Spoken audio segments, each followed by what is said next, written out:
నమస్తే JBN news కి స్వాగతం. ముందుగా హెడ్లైన్స్ చూద్దాం.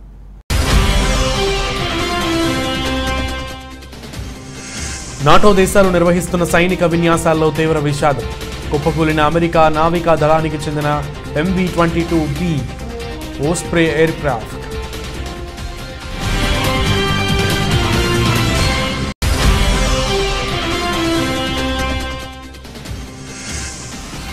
కేరళలో ఫుట్బాల్ మ్యాచ్ జరుగుతుండగా గ్యాలరీ కూలిపోయి 200 మందికి గాయాలు. గాయపడ్డ వారిలో 5గురి పరిస్థితి విషమం.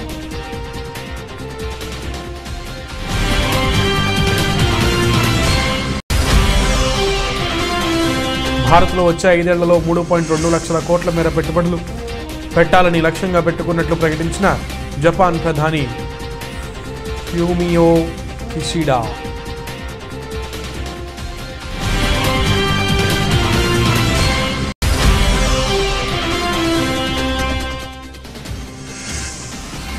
మాజీ పార్లమెంట్ సభ్యులు మీనాక్షి నటరాజన్ నిర్వహిస్తున్న సర్వోదయ సంకల్ప పాదయాత్రలో పాల్గొన్న పార్లమెంట్ సభ్యుడు ఉత్తమ్ కుమార్ రెడ్డి.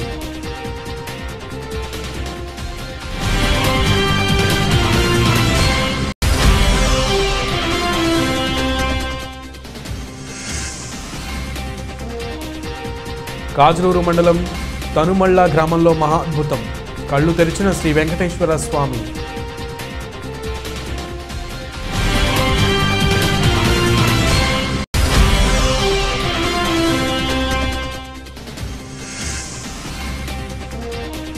ఒక్క రోజులో 861 కోట్లు సంపాదించిన ఇండియన్ వారెన్ బఫెట్.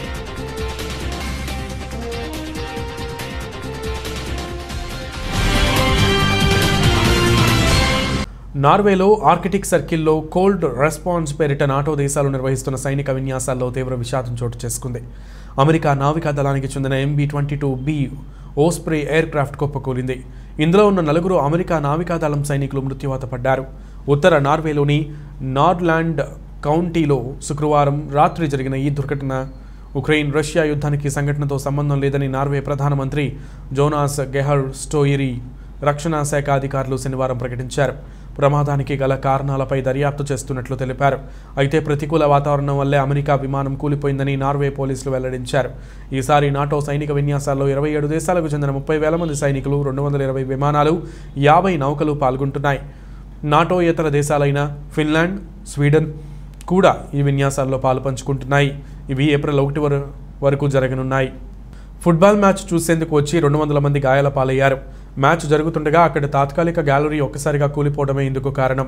కేరళలోని మలప్పురం పూన్గోడ్లో నిన్న ఫుట్బాల్ మ్యాచ్ పోటీలు నిర్వహించారు. అందుకోసం అక్కడ తాత్కాలిక గ్యాలరీ ఏర్పాటు చేశారు. అయితే అది ఒక్కసారిగా కూలిపోయింది. అది కూలిపోతున్న సమయంలో అక్కడి వారు పరుగులు తీసినప్పటికీ లాభం లేకుండా పోయింది. వేగంగా అది ప్రేక్షకుల మీద పడిపోవడంతో దాదాపు 200 మందికి గాయాలయ్యాయని పోలీసులు తెలిపారు. వారిలో 5గురి పరిస్థితి విషమంగా ఉందని వివరించారు. తాత్కాలిక గ్యాలరీ కూలిపోయిన వీడియో మీడియాకు లభ్యమైంది.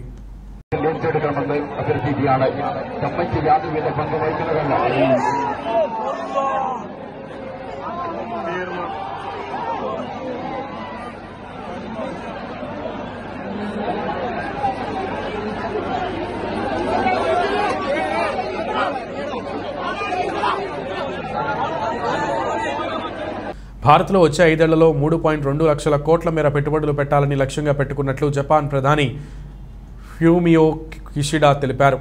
కిషిడా నేతృత్వంలోని జపాన్ ఉన్నత స్థాయి ప్రతినిధి బృందం శనివారం ఢిల్లీ చేరుకుంది. ఈ సందర్భంగా జరిగిన భారత్ జపాన్ 14వ వార్షిక శిఖరాగ్ర భేటీలో ప్రధాని మోదీ, కిషిడా సమావేశమయ్యారు. ఇరువురు నేతలు ద్వైపాక్షిక సంబంధాలను మరింత దృఢం చేసుకునేందుకు గల అవకాశాలను చర్చించారు. సహజ ఇంధన వనరుల అభివృద్ధికి సంబంధించి భాగస్వామ్యాన్ని పెంచుకోవాలని నిర్ణయించారు. అనంతరం ఇరువురు నేతలు మీడియాతో మాట్లాడారు. భారత్ జపాన్ల సంబంధాలు ఇండో పసిఫిక్ ప్రాంతంలో శాంతి, సుస్థిరత, అభివృద్ధికి దోహదం చేస్తాయన్నారు. వచ్చే 5 ఏళ్లలో భారత్లో 3.2 లక్షల కోట్లకు పైగా పెట్టుబడులు పెట్టాలని లక్ష్యంగా పెట్టుకున్నట్లు కిషిడా ప్రకటించారు. ఉక్రెయిన్పై దాడి తీవ్రమైన అంశమని, ఈ చర్యతో అంతర్జాతీయ ప్రాథమిక సంప్రదాయాలను సైతం రష్యా తొంగలోకి తొక్కిందన్నారు. యథాతథ స్థితిని మార్చేందుకు ఏకపక్ష బలోప్రయోగాన్ని ఏమాత్రం సహించబోమన్నారు. అన్ని రంగాల్లో సహకారాన్ని విస్తృతం చేసుకోవాల్సిన అవసరాన్ని 2 దేశాలు గుర్తించాయని మోదీ చెప్పారు. ఇరు దేశాల ప్రతినిధులు వివిధ రంగాల్లో సహకారానికి మరింత బలోపేతం చేసుకునేందుకు సంబంధించి 6 ఒప్పందాలపై సంతకాలు చేశారన్నారు. కిషిడా ఆదివారం ఉదయం 8 గంటలకు బయలుదేరి కంబోడియాకు వెళ్తారని అధికార వర్గాలు తెలిపాయి. इकोनॉमिक ग्रोथ के लिए उस लक्ष्य को पाने और क्लाइमेट चेंज की समस्या से निपटने के लिए बहुत ही अनिवार्य है। हमारी क्लीन एनर्जी पार्टनरशिप इस दिशा में लिया गया एक निर्णायक कदम साबित होगा। कई अन्य महत्वपूर्ण बिंदुओं पर भी आज हमारे बीच सहमति बनी है, घोषणाएं हुई हैं। प्रधानमंत्री किशिदा की यह यात्रा Bharat Japan special strategic and global partnership में नए आयाम जोड़ने में सफल रही है। मैं एक बार फिर प्रधानमंत्री किशिदा और उनके डेलीगेशन का भारत में बहुत बहुत स्वागत करता हूं। धन्यवाद। そしてモディ首相と対話 महत्वपूर्ण वर्ष है क्योंकि भारत और जापान के बीच कूटनीतिक संबंधों का ये 17वां वर्षगांठ है और मैंने विश्वास के संबंधों को और अधिक गहरा किया है। एक दूसरे के साथ आमने सामने बैठकर हमने बहुत ही गहन चर्चा करी है एक दूसरे के साथ। प्रधानमंत्री मोदी जी ने कहा है, उन्होंने हमें बहुत ही विनम्र रूप से हमें संवेदना व्यक्त की है। जापान में आए भूकंप के लिए आपके विनम्र शब्दों के लिए बहुत बहुत धन्यवाद। इस वक्त पूरा विश्व जो है శ్రీ తల్పగిరి రంగనాథ స్వామి రథోత్సవం కార్యక్రమంలో రాష్ట్ర ఇరిగేషన్ శాఖ మంత్రి అనిల్ కుమార్ యాదవ్ పాల్గొన్నారు. ఆయనతో పాటు వైఎస్ఆర్సీపీ నాయకులు, కార్యకర్తలు, భక్తులు తదితరులు పాల్గొన్నారు.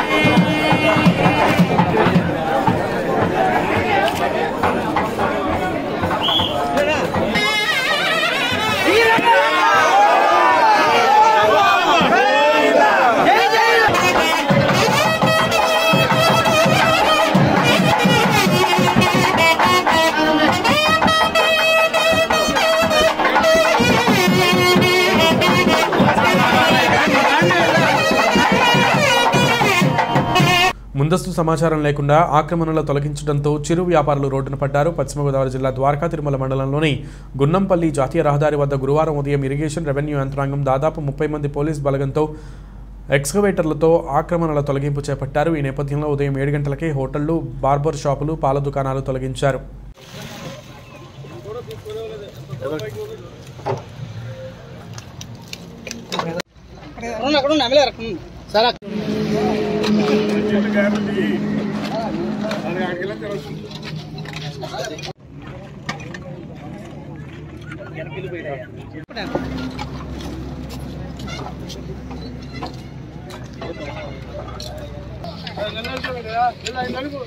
గోపాలపురం నియోజకవర్గం ద్వారకా తిరుమల మండలం గుణంపల్లి గ్రామంలో ఇక్కడ మనం ఉన్నాం.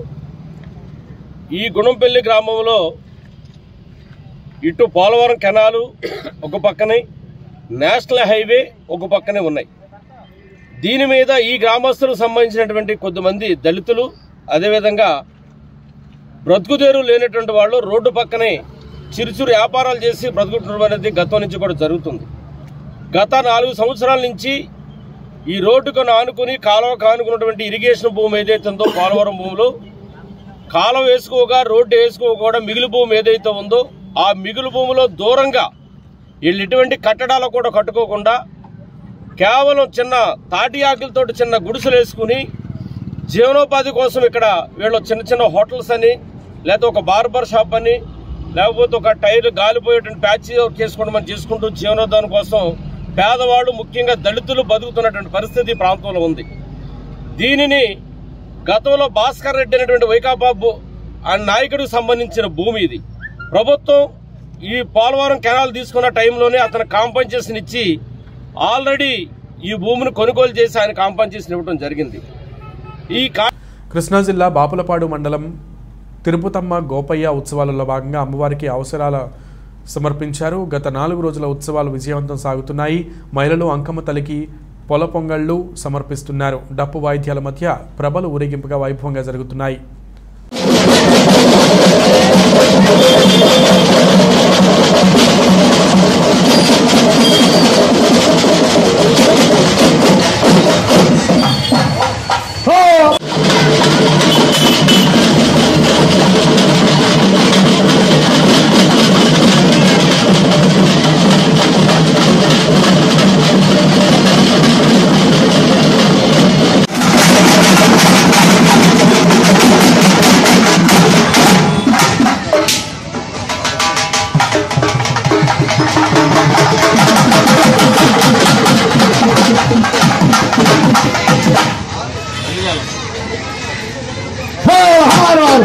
నాగేశ్వరరావు, గొడవలరావు, సూర్యకుమారులు, చంద్రకుమారులు, జమదహాగిరి, 101 దేవతలు చల్లగా కాచి కాపాడు ఆ గోపీస్వామి వారు, ఆ తులసమ్మ తల్లి వారు ముఖ్యమైన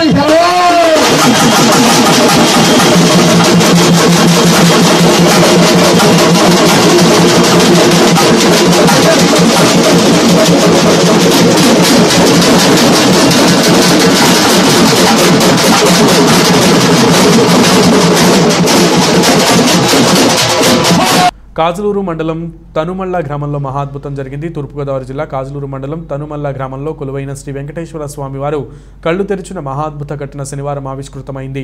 విషయం తెలిసిన చుట్టుపక్కల గ్రామాల వారు తండోపతండాలుగా ఈ గ్రామానికి తరలివచ్చి ఆ స్వామివారిని దర్శించుకుని ఆనందం వ్యక్తం చేస్తున్నారు. దేవస్థానం పండితులు, భక్తులు స్వయాన స్వామివారిని దర్శించుకుని పూర్వజన్మ సుకృతంగా భావిస్తున్నామని తెలిపారు. గత 3-4 సంవత్సరాల నుంచి గుడికి రావడం జరుగుతుంది. కానీ ఈ గుడి దగ్గర ఎంతో ఇక్కడ భగవంతుడు వెలిసి కాడి నుంచి మా అందరికీ ఎన్నో అద్భుతాలు జరుగుతున్నాయి. కానీ అవన్నీ మేము చూస్తున్నాం. ఇక్కడ భగవంతుడు యొక్క సాక్షాత్తు ఆయన అనుగ్రహం ఉందని మేము ఎప్పటి నుంచో గ్రహిస్తున్నాం. స్వామివారు వెలిసి కాడి నుంచి ఎన్నో అద్భుతాలు జరుగుతున్నాయి. కానీ ఈ రోజు నాకు 3 గంటలకు ఫోన్ వచ్చింది. నేను వేరే ఊర్లో ఉన్నానండి. ఇలా తనమల వెంకటేశ్వర స్వామి కళ్ళు తెరిచారు అంట అని చెప్పేసి అందరూ ఫోన్ చేశారు. ఇదేంటి విగ్రహం కళ్ళు తెరచడం ఏంటి అని చెప్పేసి నేను ఆశ్చర్యపోయాను. 5 గంటల వరకు నేను దాన్ని పెద్దగా క్యాచ్ చేయలేదండి. ఏంటి అది నిజమా అబద్ధమా అని చెప్పేసి. నిజంగా ఇప్పుడు వచ్చి స్వామివారికి నేను 3 సంవత్సరాల నుంచి స్వామివారిని అబ్జర్వ్ చేస్తాను. శనివారం గుడికి వచ్చినప్పుడు అలానే ఏంటి ఎంతవరకు నిజమని చెప్పేసి సెల్ లైట్ వేసి మరీ సాక్షితో దగ్గర నుంచి అబ్జర్వ్ చేయడం జరిగింది. నిజంగా ఇన్ని సంవత్సరాలను చూసిన అద్భుతం కంటే ఇది మహా అద్భుతంగా ఉందండి. భగవంతుని మేము సాక్షాత్తు ఆయన కళ్ళు తెరవడం చూడగలిగాం. ఇది మరి అది మా పూర్వజనం సుకృతం అనుకోవాలంతే. నమో వెంకటేశ్వర. నమో నమః. నా పేరు వసంతరావు అండి. నేను ఉండేది యానం స్వధర్మ ప్రచార కేంద్రం వేద పాఠశాల. అయితే ఆ వేద పాఠశాల నుండి మన తనుమల్ల గ్రామం ఇచ్చేసి మరి ఎన్నో యజ్ఞ యాగాది కృతులు చేయడం కాకుండా స్వామివారికి కళ్యాణం కూడా చేయడం జరుగుతుంది గత 5 ఏళ్లుగా. అయితే ఈరోజు శనివారం రోజున మరి శ్రీ వెంకటేశ్వర స్వామివారు కళ్ళు తెరవడం అనేది ఈ చుట్టుపక్కల గ్రామాలందరినీ కూడా ఆశ్చర్యపరిచింది.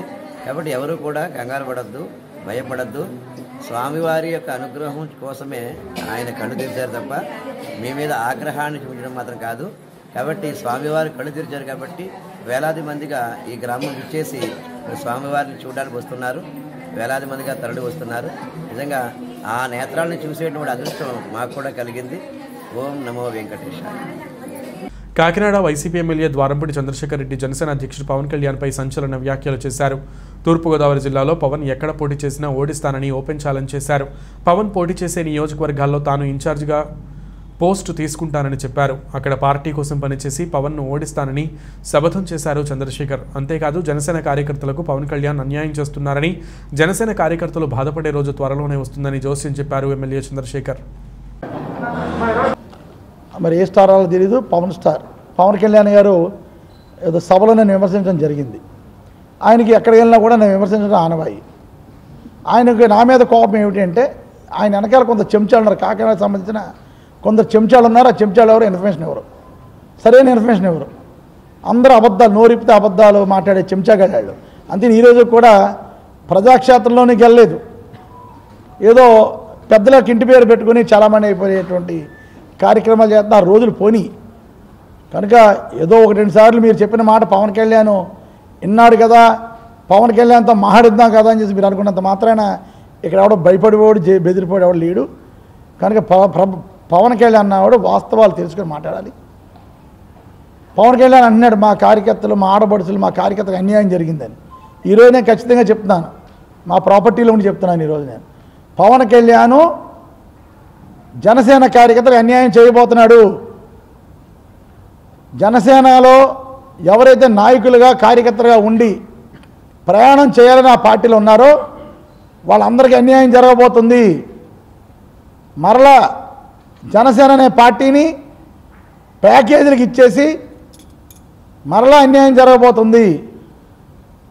కనుక కార్యకర్తలు నేనేది అన్యాయం చేశానన్నారు జనసేన కార్యకర్తలకి. మా ఇంటి మీద దాడి చేయడానికి వస్తే మా యొక్క అభిమానులు, కార్యకర్తలు, బంధువులు, స్నేహితులు అందరూ కూడా కలిసి ఎదురుదాడి చేశారు. ఎవరింటి మీద వస్తే ఎవడో ఊరుకుంటాడు, ఎవడో ఊరుకోడు ఈ రోజుల్లో. నేను అలా అన్యాయం చేశానని బాధపడ్డాను పవన్ కళ్యాణ్ గారు అన్నారు. ఇంకా బాధపడే రోజు వస్తుంది. పార్టీ కోసం కష్టపడ్డా ప్రతి కార్యకర్త కూడా బాధపడే రోజు వస్తుంది. కాబట్టి కార్యకర్తలు, లీడర్లకి నా విన్నపం ఒకటే, పార్టీ పట్ల జాగ్రత్తగా ఉండండి. పొత్తులో భాగంగా మీ అందరికీ అన్యాయం జరగబోతుంది అంటారు.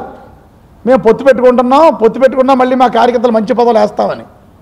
చంద్రబాబు నాయుడు నమ్మి పొత్తులు పెట్టుకుంటే ఎన్టీ రామారావు వెన్నుపోటు పొడిచినాడు పవన్ కళ్యాణ్ పెద్ద లెక్క చంద్రబాబు నాయుడికి.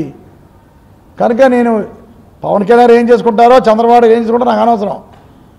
కార్యకర్తలు అన్యాయం జరిగిందని బాధపడే పవన్ కళ్యాణ్ గారికి మీరు కూడా మీ కార్యకర్తలు నట్టేయడం ఉంచకండి, మీ లీడర్లు నట్టేయడం ఉంచకండి. పొత్తులో భాగంగా మాజీ పార్లమెంటు సభ్యులు మీనాక్షి నటరాజన్ నిర్వహిస్తున్న సర్వోదయ సంకల్ప పాదయాత్రలో పాల్గొన్న పార్లమెంటు సభ్యుడు ఉత్తమ్ కుమార్ రెడ్డి నిరుపేదలకు, గిరిజన అణగారిన వారికి అండగా మహిళలకు, రైతులకు భూముల విషయంలో హక్కులు కాపాడేందుకు పోరాటం చేస్తామని, దళితులకు 10% మందికి కూడా 3 ఎకరాల భూమిని ఇవ్వలేదని, వారు తెరుపున అండగా ఉంటామని, వేల కోట్ల రూపాయలు NREGS పనులు టీఆర్ఎస్ వారికి కేటాయిస్తుందని అన్నారు.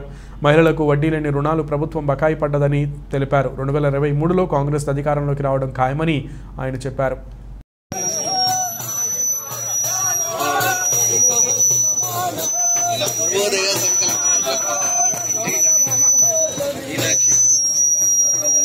స్వాగతం, సుస్వాగతం.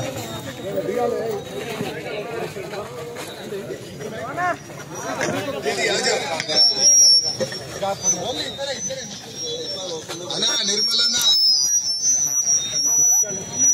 మహేశ్వరన్న, రాఘవన్న రాయ మీదికి జనగాం DCC.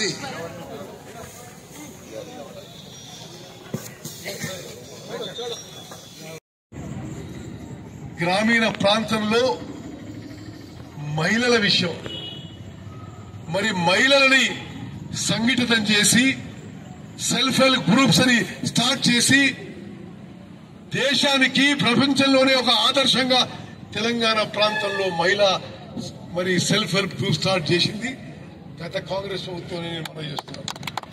అనేక పథకాల ద్వారా మహిళలకి ఫైనాన్షియల్ ఎంపవర్మెంట్ ఉండాలి, చైతన్యపరచాలనే ఉద్దేశంతో ఒక అద్భుతమైన పథకం ముందుకు తీసుకుపోతే దాన్ని కూడా నీరుగార్చే ప్రయత్నం కేసీఆర్ చేస్తున్నారు. ఎంత నిస్సిగ్గుగా, ఎంత నిర్లజ్జగా ఈ ముఖ్యమంత్రి పడుతున్నారంటే, మహిళా సంఘాలకి ఈరోజు వడ్డీ లేని రుణాల స్కీమ్లో 2400 కోట్లు ఈ ప్రభుత్వం బకాయిలు ఉన్నాయంటే మరి ఏ విధంగా ఈ మహిళలకి మోసం చేస్తుండో ఒకసారి ఆలోచన చేయాలని చెప్పి ప్రతి మహిళకి మనం ఈ సందేశం తీసుకుపోవాలని చెప్పి. రాజన్న సిరిసిల్ల ఎల్లారెడ్డిపేట మండల కేంద్రంలో గత రాత్రి జరిగినటువంటి గొడవలో 23 మంది బీజేపీ కార్యకర్తలను అరెస్టు చేసి Sircilla court first class magistrate ముందు హాజరుపరిచిన పోలీసులు రిమాండ్కు తరలించే ముందు కుటుంబ సభ్యులకు సమాచారం ఇవ్వకపోవడంతో పాటు నిందితులకు FIR కాపీ ఇవ్వకపోవడం వంటి లోపాల కారణంగా రిమాండ్ రిపోర్టును కొట్టివేసిన న్యాయమూర్తి. ఎల్లారెడ్డిపేట పోలీస్ స్టేషన్ పరిధిలో గల క్రైమ్ నెంబర్ 67/2022లో 23 మందిని 307 కింద ఎల్లారెడ్డిపేట పోలీసు వాళ్ళు రిమాండ్ చేయడం జరిగింది. ఆ రిమాండ్లో భాగంగా వాళ్ళు టెక్నికల్ మిస్టేక్స్ చాలా చేశారు. ప్రతి అక్యూడ్ వాళ్ళ ఫ్యామిలీ మెంబర్స్కి ఇంటిమేషన్ అనేది కంపల్సరీ, మనకు చట్టం కల్పించిన అది ఒక హక్కు. ఎవరి ఫ్యామిలీ మెంబర్స్కి ఇంటిమేషన్ ఇవ్వకుండా వాళ్ళని రిమాండ్ చేసేది కనుక జడ్జి గారు అందరు ఫ్యామిలీ మెంబర్స్కి ఇంటిమేషన్ ఇచ్చి రిమాండ్ చేయాలి అని చెప్పి డైరెక్షన్ ఇస్తూ రిమాండ్ను రిటర్న్ చేసింది. పోలీస్ వాళ్ళు మళ్ళీ వాళ్ళ ఫ్యామిలీ మెంబర్స్ అందరికీ ఇంటిమేషన్ ఇచ్చి ఫిజికల్గా వాళ్ళ సంతకాలు చేసుకొని అప్పుడు మళ్ళీ ఫ్రెష్ రిమాండ్ చేయాల్సి వస్తుంది. ఆ చట్ట ప్రకారం అయితే అలా ఉంటుంది.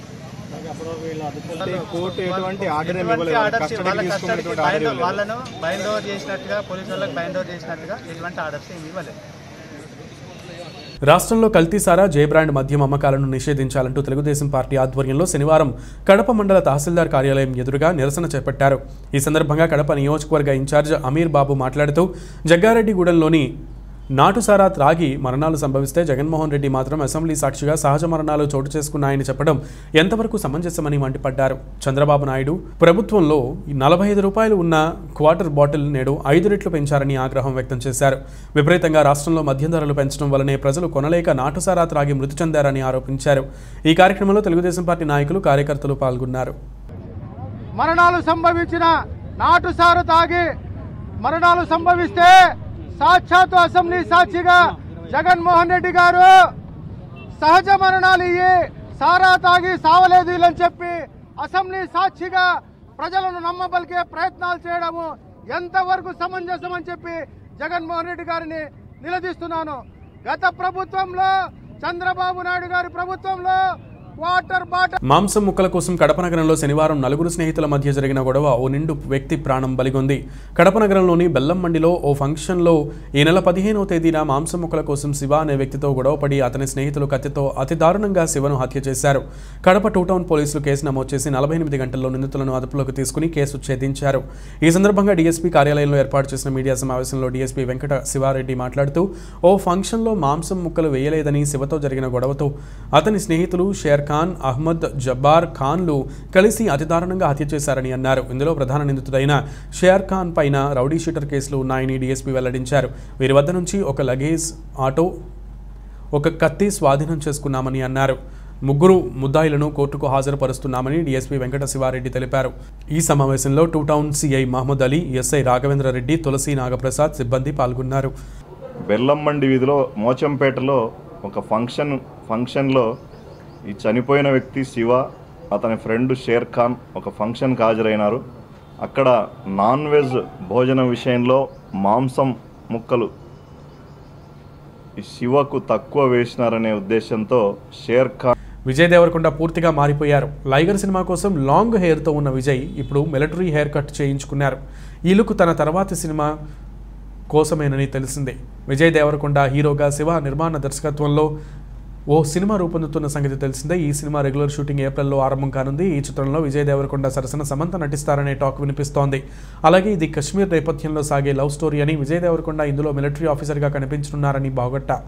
ఇక పూరి జగన్నాథ్ దర్శకత్వంలో విజయ్ హీరోగా నటించిన లైగర్ ఆగస్టు 25న రిలీజ్ కానుంది. కాగా దర్శకుడు పూరి జగన్నాథ్, హీరో విజయ్ దేవరకొండ కాంబినేషన్లో లైగర్ తర్వాత జనగణమన అనే చిత్రం సెట్స్ పైకి వెళుతున్న సంగతి తెలిసిందే.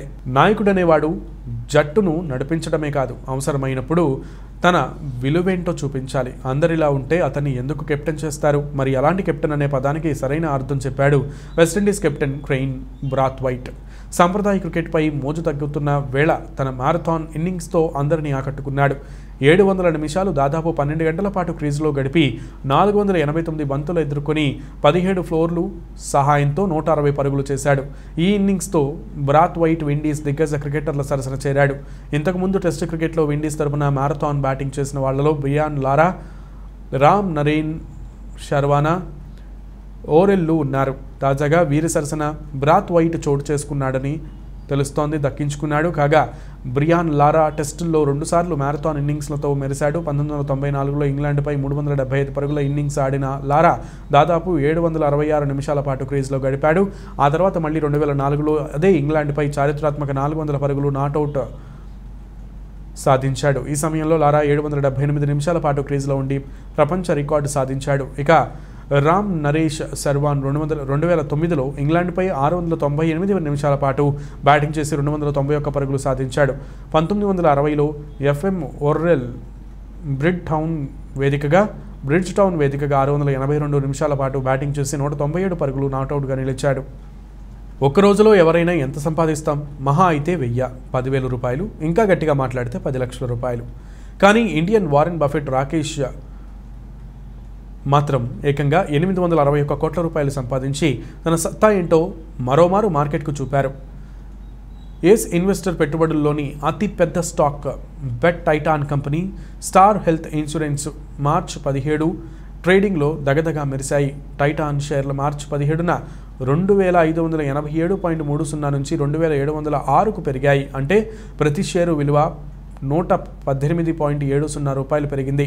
అదేవిధంగా స్టార్ హెల్త్ షేరు ధర 608 రూపాయల నుంచి 641కు పెరిగింది. అంటే ఈ షేరు ధర కూడా 32.20 రూపాయలు పెరిగింది. అక్టోబర్ డిసెంబర్ 2021 త్రైమాసికంలో టైటాన్ కంపెనీ షేర్ హోల్డింగ్ నమూనా ప్రకారం రాకేష్ ఆయన భార్య రేఖ కంపెనీలో వాటా ఉంది. అయితే రాకేష్కి 3,57,10,395 షేర్లు లేదా 4.02% వాటా కలిగి ఉంటే రేఖకి సంస్థలో 95,40,575 షేర్లు లేదా 1.07% వాటాను కలిగి ఉన్నారు. అంటే రాకేష్ రేఖ కలిసి కంపెనీలో 4,52,50,970 షేర్లు లేదా 5.09% వాటాను కలిగి ఉన్నారు. తాజా ఎక్స్చేంజ్ కమ్యూనికేషన్ ప్రకారం బిగ్ బుల్ స్టార్ హెల్త్ 10,07,53,935 షేర్లను కలిగి ఉన్నారు. బులెటిన్ ముగించే ముందు ముఖ్యాంశాలు మరొకసారి. నాటో దేశాలు నిర్వహిస్తున్న సైనిక విన్యాసాల్లో తీవ్ర విషాదం. కుప్పకూలిన అమెరికా నావికా దళానికి చెందిన MV-22B ఓస్ప్రే ఎయిర్ క్రాఫ్ట్.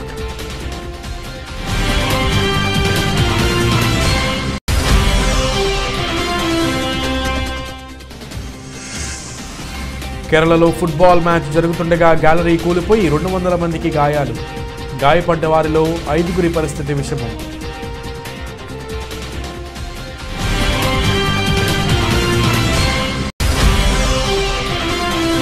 భారత్లో వచ్చే 5 ఏళ్లలో 3.2 లక్షల కోట్ల మేర పెట్టుబడులు పెట్టాలని లక్ష్యంగా పెట్టుకున్నట్లు ప్రకటించిన జపాన్ ప్రధాని ఫ్యూమియో కిషిడా.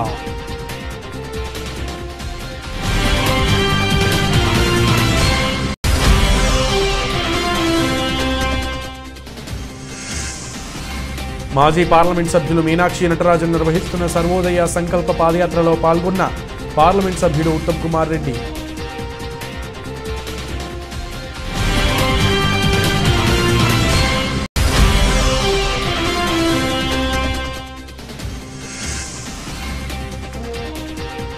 కాజలూరు మండలం తనుమళ్ళ గ్రామంలో మహా అద్భుతం.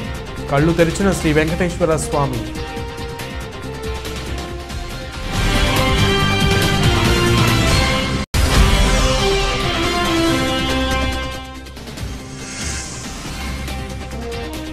ఒక్క రోజులో 861 కోట్లు సంపాదించిన ఇండియన్ వారెన్ బఫెట్.